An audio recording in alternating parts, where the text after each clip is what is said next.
ದೇಶಕ್ಕಾಗಿ ನಾನೇನ್ ಮಾಡಬಲ್ಲೆ ಇರ್ತಕ್ಕಂತಹ ಒಂದು ಕಿಂಚಿತ್ತು ಮನೋಭಾವನೆ ಪ್ರತಿಯೊಬ್ಬ ವಿದ್ಯಾರ್ಥಿಯಲ್ಲಿ ಬರಬೇಕು. ಹಾಗೆಯೇ ಕಾಶ್ಮೀರದ ಕಣಿವೆಯಲ್ಲಿ ಹಾಗೆ ಗಿಡಿ ಸಿಡಿದರೆ ಎಮಗೆ ಭಯವೇ ನಮ್ಮ ಬಲವು ನೂರ್ಮಡಿ ಇರ್ತಕ್ಕಂತಹ ಜಗತ್ತಿನ ಮುಂದುವರಿದ ರಾಷ್ಟ್ರಗಳಿಗೆ ತೋರಿಸ್ತಕ್ಕಂತಹ ಕೆಲಸವನ್ನ ನಮ್ಮ ರಕ್ಷಣಾ ಪಡೆಗಳು ಮಾಡುತ್ತೆ. ಅಂತಹ ಮಹಾನ್ ಕಾರ್ಯವನ್ನ ಮಾಡಿ ಇದೀಗ ಬೆಂಗಳೂರಿನ ಮೆಟ್ರೋ ಸ್ಟೇಷನ್ ನಲ್ಲಿ ಆಫೀಸ್ ನಿರ್ವಾಹಕರಾಗಿ ಕೆಲಸವನ್ನು ನಿರ್ವಹಿಸತಕ್ಕಂತಹ ಕೆ ರಮೇಶ್ ಸರ್ ಅವರು ತುಂಬಾ ಅದ್ಭುತವಾಗಿ ಮಾತಾಡಿದ್ದಾರೆ. ಅವರಿಗೆ ತುಂಬ ಹೃದಯದ ಧನ್ಯವಾದಗಳು. ಇದೀಗ 94-95 ಬ್ಯಾಚ್ನ ಇನ್ನೋರ್ವ ವಿದ್ಯಾರ್ಥಿ ಈಸ್ಟ್ ಪಾಯಿಂಟ್ ಕಾಲೇಜಿನಲ್ಲಿ ಕನ್ನಡ ಪ್ರಾಧ್ಯಾಪಕರಾಗಿ ಕೆಲಸವನ್ನು ಮಾಡ್ತಕ್ಕಂತಹ ಯುವ ಬರಹಗಾರರು, ಕವಿಗಳು, ಸಾಹಿತಿಗಳು, ಜೊತೆಗೆ ಉತ್ತಮ ಒಡನಾಡಿಗಳು ಕೂಡ ಬಹಳಷ್ಟು ಕವಿಗೋಷ್ಠಿಗಳಲ್ಲಿ ಚರ್ಚೆಗಳಲ್ಲೆಲ್ಲ ಭಾಗವಹಿಸ್ತಾ ಇರ್ತವೆ. ಸೊ ಅಂತಹ ಒಂದು ಸಮೃದ್ಧತೆಯನ್ನು ಹೊಂದಿರತಕ್ಕಂತಹ ಉಪೇಂದ್ರ ಸರ್ ಅವರು ಕೂಡ ತಮ್ಮ ಶಿಕ್ಷಕರ ಬಗ್ಗೆ ಒಂದೆರಡು ಒಳ್ಳೆಯ ನುಡಿಗಳನ್ನು ಹೇಳಬೇಕು ಅಂತ ಕೇಳ್ಕೊಳ್ತಾ ಇದ್ದಾರೆ. ಎಲ್ಲರಿಗೂ ನಮಸ್ಕಾರ. ಮೊದಲು ಶ್ರೀ ಡಾಕ್ಟರ್ ಶಿವಕುಮಾರ ಸ್ವಾಮೀಜಿಯವರ ಆಶೀರ್ವಾದವನ್ನು ಬೇಡುತ್ತಾ ನನ್ನ ಮಾತುಗಳನ್ನ ಪ್ರಾರಂಭಿಸ್ತೀನಿ. ಅನ್ನದಾನಂ ಕ್ಷಣಿಕ ತೃಪ್ತಿಂ ವಿದ್ಯಾದಾನಂ ಯವಜೀವನಂ ಅನ್ನೋ ಮಾತಿದೆ. ಊಟ ಬಡಿಸ್ಬಿಟ್ರೆ ಒಂದು ದಿನದ ತೃಪ್ತಿ ಆಗುತ್ತೆ. ಇಡೀ ಜೀವನ ತೃಪ್ತಿ ಇರೋ ರೀತಿ ವಿದ್ಯಾದಾನ ಮಾಡಿದ್ದೀರಾ. ಅದಕ್ಕೆ ನಾವು ನಿಮಗೆ ಕೃತಜ್ಞರಾಗಿದ್ದೀವಿ. ಗುರು ಮತ್ತು ಶಿಷ್ಯರ ಸಂಬಂಧ 1994-95ರ ಬ್ಯಾಚ್ ವಿದ್ಯಾರ್ಥಿಗಳು ಮತ್ತು ಗುರುಗಳ ಸಂಬಂಧ ಹೇಗಿದೆ ಅಂದರೆ, ತಾಯಿ ಕೋತಿ ಮರಿಕೋತಿನ ಹೇಗೆ ಮರಿಕೋತಿ ಕಚ್ಕೊಳ್ಳುತ್ತೋ ಹಾಗೆ ನಾವು ನಿಮ್ಮನ್ನು ಕಚ್ಕೊಂಡಿದ್ದೀವಿ.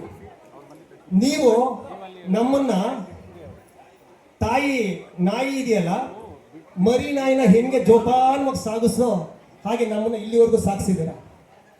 ಒಯ್ದವರ ಹೊರೆದವರೆಂಬೆ, ಜರಿದವರ ಜನ್ಮ ಬಂಧುಗಳೆಂಬೆ. ನೀವೇನೇ ಮಾಡಿದ್ರು ನಮ್ಮ ಏಳಿಗೆಗೋಸ್ಕರ ಅಂತ ನಾನು ಸದಾ ಸ್ಮರಿಸ್ತೀನಿ. ಗುರುವನ್ನು ಕುರಿತು ದಾಸ ಸಾಹಿತ್ಯದಲ್ಲಿ, ಅತಿ ಮುಖ್ಯವಾಗಿ ವಚನ ಸಾಹಿತ್ಯದಲ್ಲಿ ಹೇಳಿರುವಂಥ ಅಂಶಗಳು ಬಹಳಷ್ಟು ಇದೆ. ಗುರುಗಳಿಗೆ ಮೇರು ಸ್ಥಾನ ತಂದುಕೊಟ್ಟಿರೋದೇ ವಚನ ಸಾಹಿತ್ಯ. ಗುರುವಿಗೆ ದಾಸ ಸಾಹಿತ್ಯದಲ್ಲಿದೆ, ಗುರುವಿಗೆ ಗುಲಾಮನಾಗುವ ತನಕ ದೊರೆಯದಣ್ಣ ಮುಕುತಿ ಅಂತ. ನಮಗೆ ಗುರುವಿನ ಗುಲಾಮನಾದ್ರೆ ಅದೇನು ಅಂತ ಗೊತ್ತಾಗೋದು.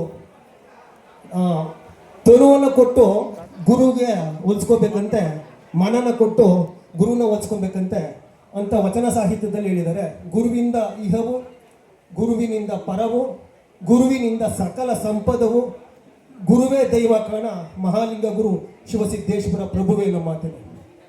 ಗುರುಗಳ ಬಗ್ಗೆ ಎಷ್ಟು ಮಾತಾಡ್ತಲೇ ಹೋಗ್ಬೋದು. ರೈತ ಭೂಮಿಗೆ ಬಿತ್ತಿದಂಥ ಬೀಜ 1 ವರ್ಷ, 10 ವರ್ಷ, 15 ವರ್ಷದ ಫಲ ಕೊಡ್ಬೋದು. ನಮಗೆ ಅಕ್ಷರ ಬಿತ್ತಿದ್ರಲ್ಲ, ನನ್ನ ಮತ್ತು ನಮ್ಮ ಕೊನೆ ವಸೂಲಿರೋವರೆಗೂ ಅವರು ಮಾಡಿರುವಂತಹ ವಿದ್ಯಾದಾನ ಸದಾ ನಮ್ಮ ಹೃದಯವಾಗಿರುತ್ತೆ ಅಂತ ತಿಳಿಸೋದಕ್ಕೆ ಹೆಮ್ಮೆ ಅನಿಸುತ್ತೆ. ಗುರುಗಳ ಬಗ್ಗೆ ಎಷ್ಟು ಮಾತಾಡೋದು. ವರ್ಣ ಮಾತ್ರ ಕಲಿಸಿದಾತಂ ಗುರು ಅಂತ ಕರೀತಾರೆ. ಒಂದು ಅಕ್ಷರ ಕಲಿಸ್ಬಿಟ್ರೆ ಸಾಕು ಅವರು ಗುರು ಸಮಾನ ಅನ್ನೋ ಮಾತಿದೆ. ಗುರುನು ಈ ಜಗತ್ತು ಒಬ್ಬ ಮನುಷ್ಯನಲ್ಲಿ ಬೆಳಿಗ್ಗೆ ಗುರುಗಳು ಮಾತಾಡಿದ್ರೆ ಯಾರು ಗುರುಗಳು ಬಗ್ಗೆ ಭಕ್ತರಾಗಿರ್ತಾರೆ, ದೈವ ಭಕ್ತರಾಗಿರ್ತಾರೆ, ಅವರಲ್ಲಿ ಒಳ್ಳೆಯ ವ್ಯಕ್ತಿತ್ವ ಮೈಗೂಡಿರುತ್ತೆ ಅಂತ ಇರುತ್ತೆ. ನಮ್ಮ ಮೇಲೇನ ಸದ್ಗುಣ ಇದ್ದರೆ ಅದು ಗುರುಗಳು ಕೊಟ್ಟಂಥ ಕಾಣಿಕೆ. ಗುರುಗಳ ಗುರುತು ಏನು ಅಂದರೆ ನಾವೇ. ನಮ್ಮಲ್ಲಿರೋ ಒಳ್ಳೆ ನಡವಳಿಕೆಯಿಂದ ಅವರಿಗೆ ಒಳ್ಳೆ ಹೆಸರು ಬರುತ್ತೆ. ನಾವು ಕೆಟ್ಟ ನಡವಳಿಕೆ ಇದ್ದರೆ ಅವರು ಕೂಡ ಎಲ್ಲೋ ಒಂದು ಕಡೆ ತಲೆ ಬಗ್ಸ್ದಂಗೆ ಆಗುತ್ತೆ. ಅವ್ರ ಬಗ್ಗೆ ಹೇಳ್ಕೊಡೋದಕ್ಕಿಂತ ಹೆಚ್ಚಾಗಿ ನಮ್ಮಗಳ ಬಗ್ಗೆ ಹೇಳ್ಕೊಳ್ತಾರೆ. ಇದು ವಚನ ಸಾಹಿತ್ಯದಲ್ಲಿ ಬಹಳಷ್ಟು ಗುರುವಿಗೆ ಹೇಗೆ ವಚನ ಸಾಹಿತ್ಯದಲ್ಲಿ ಬಸವಣ್ಣನ ಮೊದಲುಗೊಂಡು ಚನ್ನಬಸವಣ್ಣ, ಅಲ್ಲಮ ಪ್ರಭು, ಅಕ್ಕ ಮಹಾದೇವಿ ಏನೆಲ್ಲ ಶರಣರಿದ್ದಾರೆ ಅವರಿಗೆ ಗುರುವಿಗೆ ಮಹತ್ವಕರವಾದ ಸ್ಥಾನನ ಕೊಟ್ಟಿದ್ದಾರೆ. ಗುರುವಿನ ಸ್ಮರಣೆ ನಮ್ಮನ್ನು ಎಲ್ಲಿನವರೆಗೂ ಕೊಂಡೊಯ್ಯಬಲ್ಲದು. ಹಾಗೆ ನಾನು ಈ ದಿನ ಈಸ್ಟ್ ಪಾಯಿಂಟ್ ಕಾಲೇಜಿನಲ್ಲಿ ಕನ್ನಡ ಪ್ರಾಧ್ಯಾಪಕನಾಗಿ ಕೆಲಸ ಮಾಡಿದ್ದೀನಿ. ಇಲ್ಲಿ ಕೂತಿರುವ ಎಲ್ಲ ಪ್ರಾಧ್ಯಾಪಕರ ಬಗ್ಗೆ ದೊಡ್ಡ ಮಟ್ಟದ ಗೌರವ ಇದೆ. ಅತಿ ಮುಖ್ಯವಾಗಿ ನಾನು BSR ಬಗ್ಗೆ ಮಾತಾಡಬೇಕು. ಯಾಕೆಂದರೆ ನಾನಿವತ್ತು ಕನ್ನಡ ಪ್ರಾಧ್ಯಾಪಕನಾಗಿರೋದಕ್ಕೆ ಮೂಲ ಕಾರಣವೇ ಅವರು ವ್ಯಾಕರಣ ಬಹುಶಃ ನನಗೆ ಬೇರೊಬ್ಬರ ಕೈಯಾಗಿ ಯಾರ ಕೈಯಲ್ಲೂ ಆ ಥರ ವ್ಯಾಕರಣನ ಮಾಡೋದಕ್ಕೆ ಬಹುಶಃ ಸಾಧ್ಯ ಇಲ್ಲ ಅನ್ಸುತ್ತೆ. ಅವರು ಪಾಠ ಮಾಡಿದ ಶೈಲಿ, ಕತೆ ಹೇಳಿದ ಶೈಲಿ, ಲೇಖನವನ್ನು ಹೇಳಿದ ಶೈಲಿ, ಆ ಶೈಲಿಯೆಲ್ಲ ನಮ್ಮಲ್ಲಿ ನಮ್ಮ ಗುರುಗಳ ಥರ ನಾವು ಆಗಬೇಕು, ನಮ್ಮ ಅನುಭವದಿಂದ ನಮ್ಮಲ್ಲಿ ಇವತ್ತು ನಾನು ಒಬ್ಬ ಗುರು ಆಗೋದಕ್ಕೆ ಸ್ಫೂರ್ತಿ PSR ಅನ್ನೋದಕ್ಕೆ ಈ ಸಂದರ್ಭದಲ್ಲಿ ಹೇಳೋದಕ್ಕೆ ಹೆಮ್ಮೆ ಅನಿಸುತ್ತೆ. ನಾನು ಈ ಕಾಲೇಜಲ್ಲಿ ನಾನು ಒಂದು ಇಲ್ಲಿನ ವಿದ್ಯಾರ್ಥಿ ಗುರುಗಳ ಋಣದಿಂದ ನಾನು ಒಂದು 3 ಕವನ ಸಂಕಲನಗಳು, 3 ಸಂಪಾದಿತ ಕೃತಿಗಳು ಬರೆದಿದ್ದೀನಿ.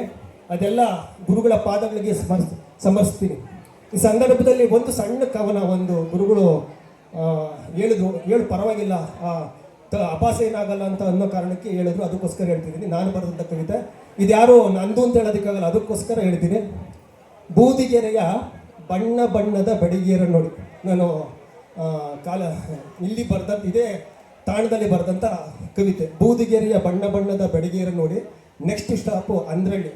ಅಂದ ಚಂದದ ಹರಗಿಣಿಯರ ನೋಡಿ, ನೆಕ್ಸ್ಟ್ ಸ್ಟಾಪು ತಿರುಮನಹಳ್ಳಿಯರ ತ್ರಿಪುರ ಸುಂದರಿಯರು ನೋಡಿ, ನೆಕ್ಸ್ಟ್ ಸ್ಟಾಪು ಜ್ಯೋತಿಪುರದೊಳೊಬ್ಬಳ ಜೊತೆ ಮಾಡಿಕೊಂಡು, ನೆಕ್ಸ್ಟ್ ಸ್ಟಾಪು ಶೃಂಗಾರಪುರದಲ್ಲಿ ಶೃಂಗರಿಸಿ, ನೆಕ್ಸ್ಟ್ ಸ್ಟಾಪು ಕಟ್ಟುಗೊಳ್ಳಲಿಯಲ್ಲಿ ಹೆಂಡತಿಯಾಗಿ ಕಟ್ಟಿಕೊಂಡು, ನೆಕ್ಸ್ಟ್ ಸ್ಟಾಪು ಮಂಡೂರಲ್ಲಿ ಮಡದಿ ಎಂದು ತಿಳಿಸಿ, ನೆಕ್ಸ್ಟ್ ಸ್ಟಾಪು ಗುಂಡೂರು, ನಮ್ಮೂರು ಸಂಸಾರ ಹೂಡಿದೆ. ಧನ್ಯವಾದಗಳು.